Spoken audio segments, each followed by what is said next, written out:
Smart developers turn down work all the time.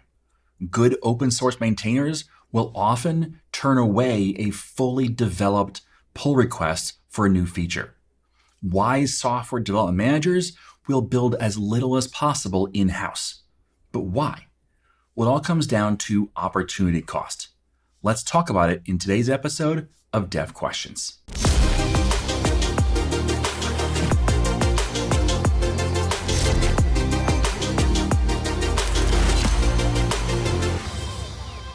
Software development is more than just writing code. So let's talk about the rest of it.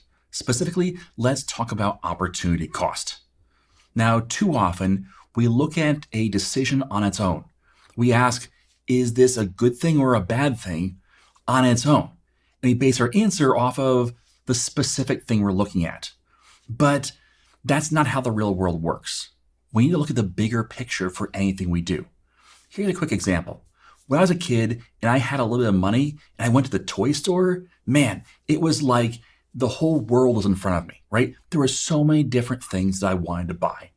But let's say I had $10 in my pocket and most of the toys cost between $5 and $10. Well, if I decide to buy a $10 toy, it's not just whether or not I get that toy. It's, do I get that toy and turn down the other ones that I want? I can't get all the ones that cost $10, only one of them. So by saying yes to one, I'm saying no to the others. That's opportunity cost. It's not just about whether or not this specific toy is a good thing or not. It's about, is this a good thing compared to the other things I could buy instead? Now, that's kids and toys, and my goodness, I spent a lot of money on basically comic books and food as a kid. But let's take these lessons and apply it to our everyday lives as software developers. Let's say you work at a job where you're scheduled to work 40 hours per week. We'll come back to that whole more than 40. But for now, 40 hours per week. And your boss wants you to build an application that will take 100 hours to complete. You need to be done in 3 weeks. So in the perfect world, you'd complete this project with about 20 hours to spare. Because you got 2 weeks, that's 80 hours, and half the next week, so 2.5 weeks, would get you to your 100 hours in the perfect world. But that's not the real world, right? And you probably know this because you've tried to do this. The real world is you need to attend a 15-minute daily stand-up plus 15 minutes to get back in the groove. That's 7.5 hours over the 3 weeks. And maybe you have to attend a 2-hour all-hands meeting. And you have 1-hour status meetings with the stakeholders once a week. That's 3 hours total. All of a sudden, your 20 hours of buffer time is down to 7.5 hours. That technically still leaves you enough time. But meetings aren't the only thing that takes your time. Your boss needs you to fix some serious bugs that made it to production. That's, let's say, 3 hours a week for a total of 9 hours. There's a bad update on your machine and it takes IT 4 hours to fix it. And you're asked to add a quick feature to an app, which took you only 4 hours. I can go on, but these are just a few examples of how you're over your time budget because of these other things. In this case, about 10 hours over. That means instead of deploying in 3 weeks, you're going to spill over into the 4th week. Now, I'm going to take a quick pause right here to say, yes, I know that what's going to happen instead is your boss is going to say, we need that done in 3 weeks, so therefore work an extra 10 hours. But the reality is every one of those things, what it did was it took away from the time that you could have spent on the project. And it's just like that kid in a toy store where by doing this thing, you can't do that thing. And even if you say, well, we're going to work overtime, we're going to get it done, what you're doing is you're taking away then, your boss is taking away your personal time, or you're burning your employees out. But you're doing something in exchange because of the fact that you decided that 2-hour all-hands meeting was important. And it could be. But that's an opportunity lost towards your project. It pushes your project out 2 hours. And all these things, they're probably okay in their own right. And if you say, is it good to fix those bugs? Yeah, it's really good to fix those bugs. but you have to know it's pushing out the project by that many hours or more. And you know what? Someone's going away and we're going to celebrate with a long team lunch. Really good thing. It is an opportunity lost towards the project. That can be okay, but it is an opportunity cost.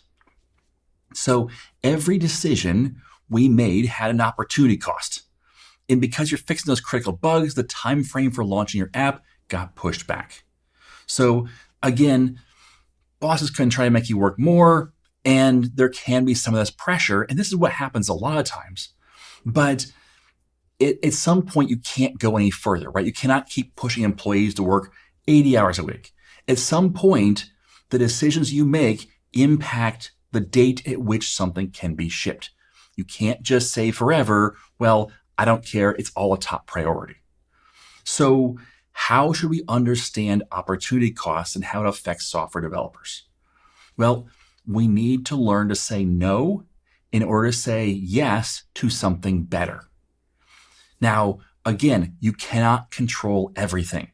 You can't control your boss, and your boss may say, I hear you, we can't have five top priorities, but we have five top priorities, just get it done. Like, you can't always control that. But what you can control, you need to work on controlling by saying no to certain things in order to say yes to something else, even if it's in your personal time. Because maybe you want to learn a new language, but also deepen your skills in a current language while also looking for new jobs. Well, everything you do is an opportunity cost. If you decide, hey, that's that cool new technology, let me learn more about that. Well, by doing that, that's pretty fine, but you're not deepening your skills in your current language. You're not out applying in those hours. So everything you do has an opportunity cost. Just watching Netflix is an opportunity cost. Again, not necessarily a bad thing, because you do need to have a break. You do need to have downtime, but you need to think about how much downtime, how much of a break, because everything you do has an opportunity cost. So let's give some examples here in a software developer's life. The example I mentioned, an open source project, they turn down pull requests.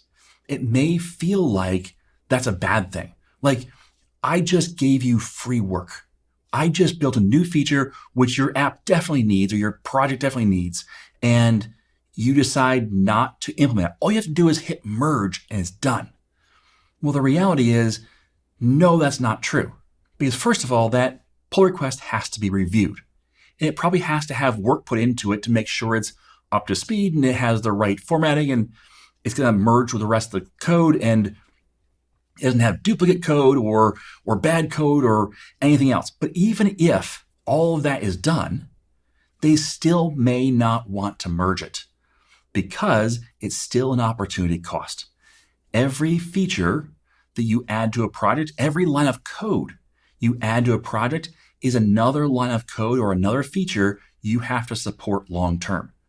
The more features, the more code you have to support, the less new features you can add because you don't have time. You're just fixing bugs. You're just maintaining what you have. At some point, you transition from adding new things to just only keeping your head above water to maintain what you have. And so what you've done is you've said, these are the features I'm going to support because that's all I can support. So turning down pull requests sometimes is a way for an open source maintainer to say, you know what? That might be a great feature. I can't put that in my pile of features to support. I'm going to choose a better something because maybe a better something is just not having any feature, or maybe it is a different feature that they support instead of this one. For your side projects, a lot of developers start a project and then kind of get tired of it. And, they get close or they do the one thing, but they just, it's so hard. They get stuck in a place and there's something new, like a new idea pops up in their brain and they start building a different side project and a different one and a different one. Well, that's opportunity costs, because what happens is by not finishing the first one, what you do is you never finish that first one. And so all that work that you put into it is kind of lost. And so you then put in the second one, and that one's never finished. And the third one, the fourth one, instead of putting all that energy into one and having one done. So by skipping from one to the next, you lose the opportunity of having any one actually make it into production. With learning, it's the same thing. When you chase new features, where you have this like, oh, that's new, I want to learn about that, and you keep kind of skipping from thing to thing to thing instead of taking your time, practicing, applying it, what happens is you know about a lot of things, but you don't know how to use a lot of things. You don't have experience using those things. And so you're never actually making any progress as a developer. Because yeah, you've watched a lot of training and you know a lot of buzzwords, but you don't actually have the experience of applying those things and understanding how they actually work. So your opportunity is lost because you spent a little bit in a whole bunch of different areas instead of spending a lot in one area. Now, at work, this is where, again, coming back to the idea of maybe you don't have control over everything about setting the priorities, but you can have the conversation where you say, listen, I can only work on one thing at a time. So let's order these things, because if I stop doing what I'm doing on this project to work on this other thing for a couple hours, that means the first project loses a couple hours of progress and it pushes it out a couple of hours. And have that logical conversation with your boss where you say, listen, I can only work on one thing at a time. Therefore, if you say step away to do this other thing because that's top priority, well, then that's fine. But what you're saying is the project is not a top priority. It gets number 2 in line, and that's going to push it back. And just have that logical conversation where you say, I can only do one thing at a time, and try and work with your boss and helping them understand that. Now, if you're in leadership, budgeting time is like budgeting money. So if you have $1,000 to spend, or if you're that kid in the Toy Story has $10 to spend, well, you have to budget it. You have to figure out what's most important because you only have a limited amount of money. Well, the same thing is true when it comes to your employees' time. You only have a limited amount of that time. It does not matter how much you say, when you get all of it done, all this is top priority. It doesn't matter how much you say that. The reality is your employees only have so many hours in the day. And if you try and push them too hard, they rebel. They leave, they go find a better place to work. So at some point you burn them out, you make them go slower because you're just working them too hard and you're not actually getting what you want done anyway. So you have to work on setting up a budget for your time, just like your money.